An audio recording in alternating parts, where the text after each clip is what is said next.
15번 다음 중 상해죄에 대한 설명으로 가장 옳지 않은 것은 틀린 거 찾는 거고요.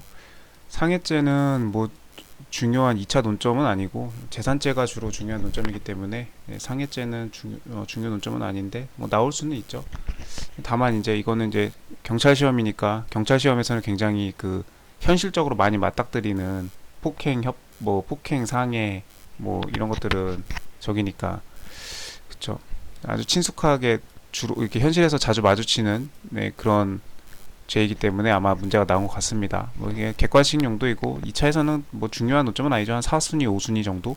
폭처법도 잘 안 나오는데 다만 이제 폭처법은 이제 공동 정범 이런 거 관련해 가지고 2명 이상이 폭행하면 이제 가중처벌 되는 건데 이제 그런 거에 대해서 좀 나올 게 있고 이제 상해 같은 경우는 이제 상해 개념 정도는 잡고 있어야죠. 뭐 여기 뭐 신체 완전성을 훼손하거나 그쵸 생리적 기능의 훼손 장애 그래서 평상시와 그 인과관계에 있는 상해 행위로 인해서 예, 그 이런 생리적 기능의 장애나 그 평소의 모습과 이제 다른 몸 상태를 만들게 했을 때 그런 것들을 이제 그 상해라고 보고 있죠. 상해죄가 성립하기 위해서는 고의가 당연히 고의 있어야 되고 신체를 해야 하는 행위 이로 인하여 발생하는 인간관계에 상해 결과가 있어야 한다. 이거는 뭐 맞는 내용이겠죠. 피해자 신체성 완전성 훼손하거나 뭐, 이것도 맞는 내용 같은데 객관적 인류적으로 판단해야 된다. 이게 틀렸는데 이게 객관적으로 인류적으로 판단은 그럴 리가 없죠. 보통 판례들을 보면 다 종합적으로 고려한다고 나오죠. 주변 상황과 뭐 피해자와 뭐 성범죄도 그렇고 피해자와 그 가해자와의 관계, 평소에 어떤 둘의 관계, 그 다음에 그 행위가 이루어질 당시, 뭐 성범죄면 성범죄, 폭행이면 폭행, 상해면 상해, 그 범죄가 이루어질 당시 어떤 주변 상황, 뭐 이런 것들을 다 그 종합적으로 고려하죠. 특히 이런 상해 같은 경우는 폭행, 상해 이런 것들 같은 경우는 굉장히 그 상황에 따라서 그 주관성이 많이 좀 개입되는 범죄 중에 하나입니다. 그래서 좀 판례를 읽다 보면 되게 불편한 경우가 많아요. 왜냐면 판례를 읽다 보면 그 판례 내용이 이렇게 감각적 그 좀 직관적으로 이렇게 뭐 수긍이 되고 그럴 수도 있겠다 이렇게 좀 납득이 쉽게 쉽사리 되는 그런 범죄 종류들이 있고 뭐 이렇게 좀 그렇지 않은 종류들이 있는데 좀 이런 상해 이런 것들은 이를테면 이런 거죠. 똑같이 멱살을 잡았어요. 네, 또 멱살 잡아도 그 저기 폭행 이런 거 해당할 수 있죠. 그 때문에 멱살을 잡았는데 예를 들면 젊은 사람이 나이 든 사람의 멱살을 잡는 거랑 나이 든 사람이 젊은 사람의 멱살을 잡는 거랑 뭔가 똑같이 멱살을 잡는 거에도 뭔가 이게 좀 같게 보이지 않죠. 네, 약간 착시 현상이 일어나죠. 그 다음에 덩치가 되게 크고 우락부락한 사람과 덩치가 되게 왜소하고 키도 작은 사람이 이 사람이 이렇게 멱살을 잡았을 때랑 이 사람이 이렇게 멱살을 잡았을 때랑 뭔가 이렇게 그 같아 보이지 않죠. 약간 그런 것들이 많이 작용을 하기 때문에 약간 좀 판례를 읽다 보면은 되게 조금 그 좀 저 개인적으로는 좀 약간 이렇게 그 주관성이 이게 많이 개입이 되는구나 좀 그런 게 느껴질 때가 많아서 좀 이렇게 별로 이거 공부할 때는 좀 마음이 뭔가 유쾌하지가 않습니다. 사실관계들 막 보다 보면 이건 뭐 그냥 이리 갖다 대면 이렇게 되고 저리 갖다 대면 저렇게 되고 네, 약간 그런 느낌이 좀 비교적 상대적으로 조금 많이 드는 죄의 종류다. 제가 개인적으로 봤을 때는 객관적 인류적이 아니고요. 네, 주관적 종합적으로 판단합니다. 네. 뭐 주관적이라고 하진 않는데 뭐 그게 주관적인 거죠. 뭐 상황을 종합적으로 판단한다는 건데 그렇죠. 그래서 덩치 큰 사람이 멱살을 잡는 거랑 덩치 작은 사람이 덩치 큰 사람의 멱살을 잡는 거랑 뭔가 같지 않다. 네, 뭔가 같지 않다. 판례를 많이 보다 보면 느낌이 올 겁니다. 아무튼 이게 틀렸습니다. 이거 뭐 일반론에 대해서 문제 낸 거고 상해죄에 대해서 기본적인 골격을 알고 있느냐 낸 거였습니다. 그리고 이제 경찰 되실 분들은 이런 거는 폭행, 상해 이런 것들은 되게 일반적으로 현실에서 많이 마주치는 종류이기 때문에 잘 알아둬야겠죠. 그다음 상해 리필 행위가 동일한 일시 장소, 나머지는 다 맞았나봐요. 동일한 일시 장소, 동일한 목적으로 저질러진 게 하더라도 피해자가 다르면 당연히 피해자별로 각각의 죄가 성립하겠죠. 이건 사기죄하고 마찬가지죠. 사기의 어떤 방법이 동일하더라도 그 피해자를 다 달리했다면 그 피해자 개별적으로 다 사기죄가 성립한다. 다만 저때도 얘기했듯이 부부에게 동시에 같은 방법으로 사기를 쳤을 때 그 부부에게 대해서 포괄 일죄로 봐가지고 남편한테 사기친 거랑 아내한테 사기친 거랑 금액을 합쳐가지고 5억이 넘었기 때문에 특정경제범죄 가중처벌법을 적용해가지고 했던 사안이 있었습니다. 뉴스에서도 나왔던 판례고 올해 판례였나 작년 판례였나 되게 최신 판례예요. 언젠간 한번 나올 수 있는 2차 논점으로도 충분히 나올 수 있는 판례였고, 아무튼 사기죄와 마찬가지로 상해죄도 각각 당연히 피해자별로 성립한다. 네. 당연히 맞는 내용이고, 자동차 사고로 약 일주일간의 치료를 요하는 요추부 통증, 요추, 네.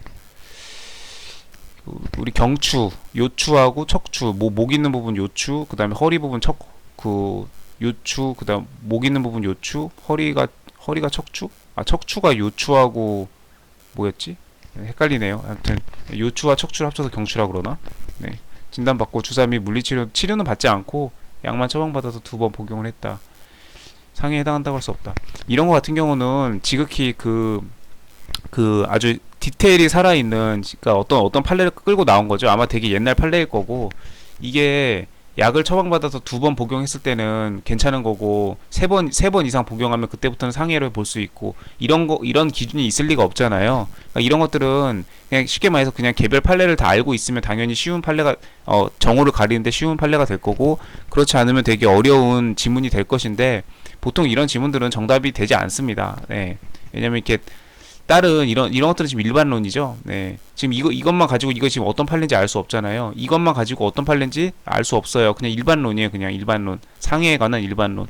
횡령에 대한 이렇게 일반론이 나오는 게 있는가 하면 주류 회사 사안. 이렇게 딱 이런 것들은 막 금액까지 110만 8,310원. 뭐 아주 너무 디테일하죠. 이런 디테일들이 살아 있는 것들은 개별 어떤 판례가 있는 거고, 다만 이게 정답이었는데 그럼 왜 이거는 개별 판례가 답이었냐? 이거는 이 판례를 알아야 되는 판례예요.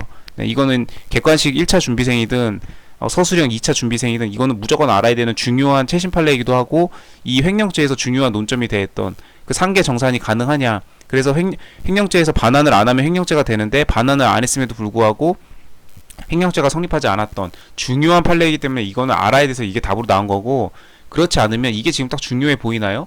아니, 약을 처방받아서 2번 복용했으면 상해죄가 아니고, 3번 복용하면 상해죄고, 아니면 4번 복용했을 때부터 상해죄고, 아니면 1번만 복용해도 상해죄고, 아니면은 약 먹은 건 안 되고 물리치료를 안 했기 때문에 상해죄고, 주사를 안 맞았기 때문에 상해죄가 아니고, 이런 기준들까지 명명백백히 정해져 있는 건 아니고, 판사가 종합적으로 그때 상황을 판단하는 거기 때문에 이런 판례까지 알아야 되는 건 아니거든요. 당연히 모를 수밖에 없고, 저도 몰랐고, 그렇기 때문에 이런 거는 답이 아니겠거니. 그래서 이렇게 디테일이 살아있는 개별 판례도 이렇게 디테일이 살아있는 개별 판례가 같지 않습니다. 지금 이것도 디테일이 살아있고 이것도 디테일이 살아있는데, 이거는 횡령죄에서 반드시 알아둬야 되는 무지무지하게 중요한 판례이기 때문에 이거는 당연히 디테일이 살아있는 개별 판례도 알아야 되는 판례인 거고, 이런 판례는 모르죠. 이런 것까지 다 어떻게 알아요? 70년대, 80년대, 90년대 IMF 시절 판례를 다 어떻게 압니까? 이런 건 기본서에도 없는 경우도 많아요.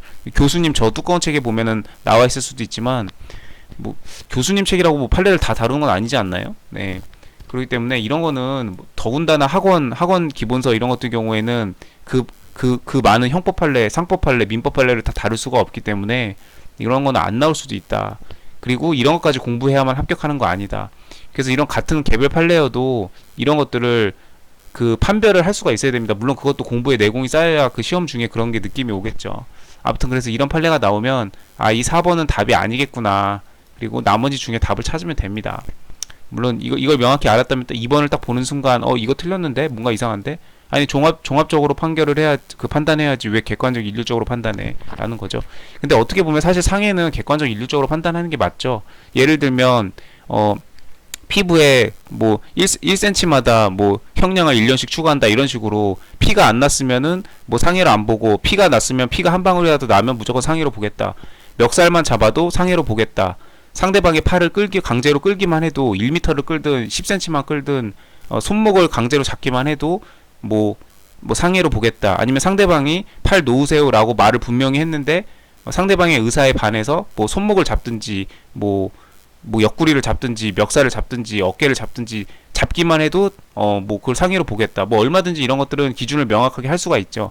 근데 그렇게까지 하기가 너무 힘드니까, 법을 그렇게까지 세세하게 만들어서 국민들한테 공표하기는 현실적으로 힘드니까 아마 그런 거지, 사실은 상해 이런 것들은 객관적 일률적으로 판단하는 게 맞죠. 네. 덩치 큰 사람이 저기 한 사람을 잡으면 죄가 되고, 혹은 덩치 작은 사람이 덩치 큰 사람을 저기하면 죄가 되거나 안 되고 이렇게 갈라지면 안 되잖아요. 사실은 이게 맞는데 현실적으로 그럴 수 없기 때문에 그렇다. 답은 2번이었습니다. 이 정도로 하고 넘어갈게요.